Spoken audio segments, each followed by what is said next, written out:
चांदी की चांदनी के नीचे मीरा छत पर पालथी मारकर बैठती है। एक नोटबुक उसकी मौन विश्वास पात्र है, क्योंकि वह टिमटिमाते सितारों को देखती है। रात की शांति में मीरा हिंदी में एक मार्मिक सवाल लिखती है। उसके शब्द मौन विस्तार में गूंजते हैं। क्या आप वहां हैं? क्या तुम वहां हो? सांस रोक देने वाली प्रत्याशा का एक क्षण आता है, क्योंकि पृष्ठ पर एक नई पंक्ति रहस्यमय ढंग से प्रकट होती है, जो स्वयं ही प्रकट होती है। छत की हवा अनकही ऊर्जा से चटकती है, क्योंकि नोटबुक जवाब देती है, मैं हमेशा से यहां हूं। I have always been here. चौंक गई, लेकिन उत्सुक। मीरा हाँफती है।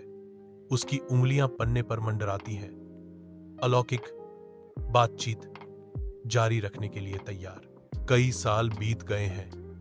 मीरा का कमरा अब सपनों और महत्वाकांक्षाओं का एक आश्रय स्थल है, जो चंद्र दृश्यों और भविष्य के सितारों के उपकरणों से सुसज्जित है। अपनी स्वर्गीय पनाह के बीच मीरा बैठी है, अपने अंतरतम विचारों को लिख रही है। उनका दिल आशंका और रोमांचक प्रत्याशा के बीच फंसा हुआ है। Her words echo the silent struggle within. मुझे डर लग रहा है, लेकिन मैं जाने के लिए उत्साहित भी हूं। यह पत्र उसकी आशाओं और आशंकाओं का एक पात्र बन जाता है।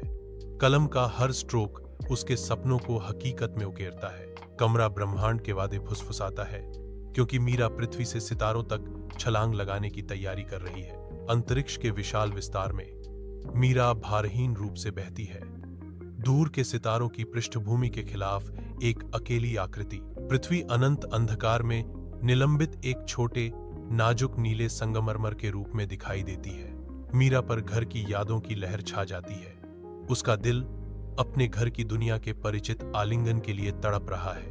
ऊपर चंद्रमा एक अलौकिक चमक के साथ चमकता है, जो स्याही भरे आकाश में एक मौन प्रकाश स्तंभ है। मीरा ने अपनी निगाहें चांद की ओर घुमाई। उसके होठों पर हल्की मुस्कुराहट थी। वह दिल से धन्यवाद फुसफुसाती है। मेरे रास्ते को रोशन करने के लिए धन्यवाद।